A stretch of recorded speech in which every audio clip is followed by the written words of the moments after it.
Hello, guys, welcome to your favorite podcast, Become Aware.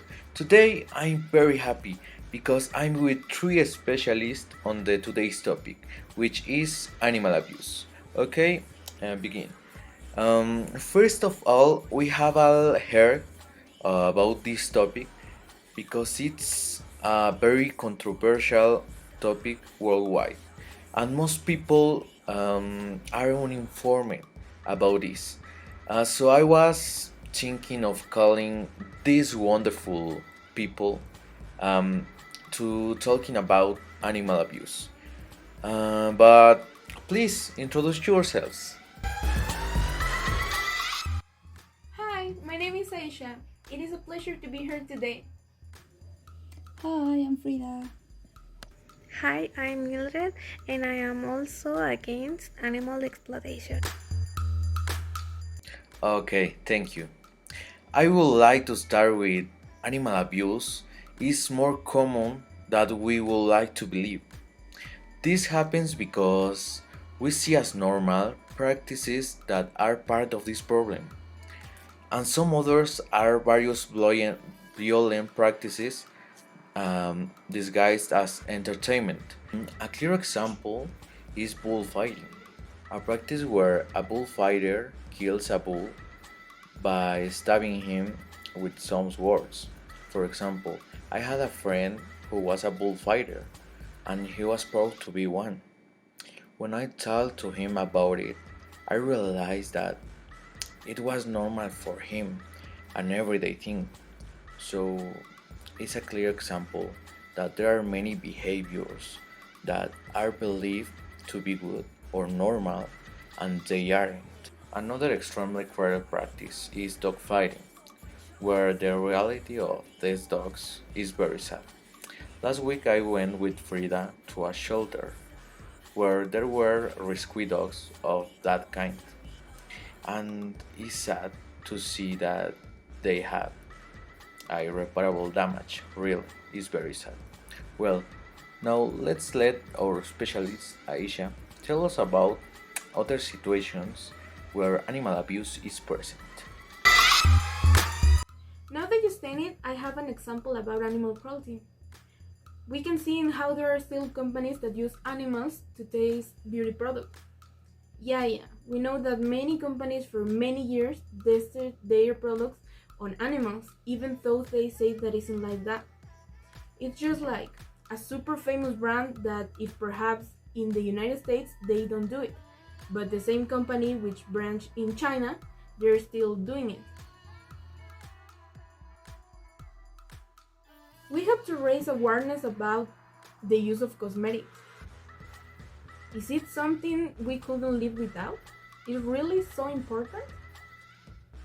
There is even already a law which ban the testing of makeup on animals. As you can see in this map, there are so many countries in which has not been banned yet. And it's very sad because this law should be international. Just tell me, would you not feel anything if your pet was in that situation? Oh no, I will be disgusted if they experimented on my pony. And I'm not saying it's simple for the fact that a pet is a living being. We need to think a little more in the future. What will happen with animals and their ecosystem? Animals help to form in a certain way the planet as we know it today.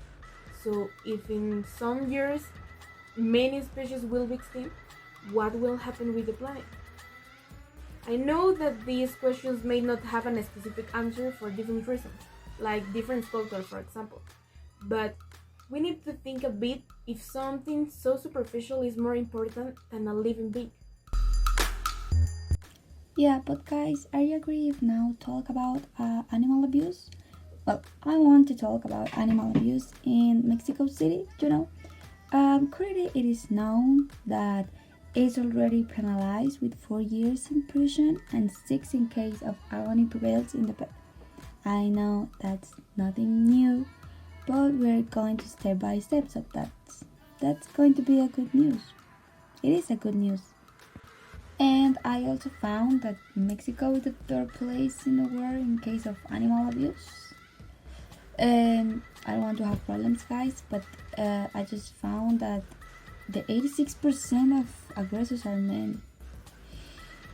But I was thinking about some things we can do to prevent this situation, and it is to promote adoptions, to report if we see a case of abuse, sterilization campaigns. But I don't know. I think that this will not be enough if we don't change our culture and our way to thinking about our animal complaints. But it is true that not all people have to like animals. But for example, when you hear about stories about indifference, about abuse, torture, that should represent a red flag towards people who commit this type of practice, and above all, not leave them unpunished. We all know that there are many shelters in our country, but unfortunately, they don't have enough support, and it is also known that there are dogs with certain conditions that it is which more difficult for them to find a home. And we come back again to the same problem about our culture and our way to think. I was thinking about some things that we can do to prevent the situation, and it is to promote adoptions, report if we see cases of abuse, sterilizing campaigns, and but I think that this will not be enough if we don't change our culture and our way to think about our company animals. I personally think that each one could help to preventing the exploitation of animals because all creatures have a right to life and freedom. For example, avoiding animal products is one of the most obvious ways you can take a stand against animal cruelty and animal exploitation everywhere. In every livestock system, no matter how high the welfare standards are supposed to be, because the animals will suffer.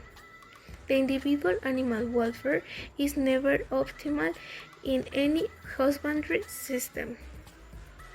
It is true that other animals living in their natural habitat may also experience one or more of the issues above. However, they have developed coping mechanisms and adaptive behavior to help them deal with the challenges. Veganism is more than the food on our plate. Veganism means respect for all life. Report animal abuse. If you witness animal abuse and don't report it, you become part of the problem.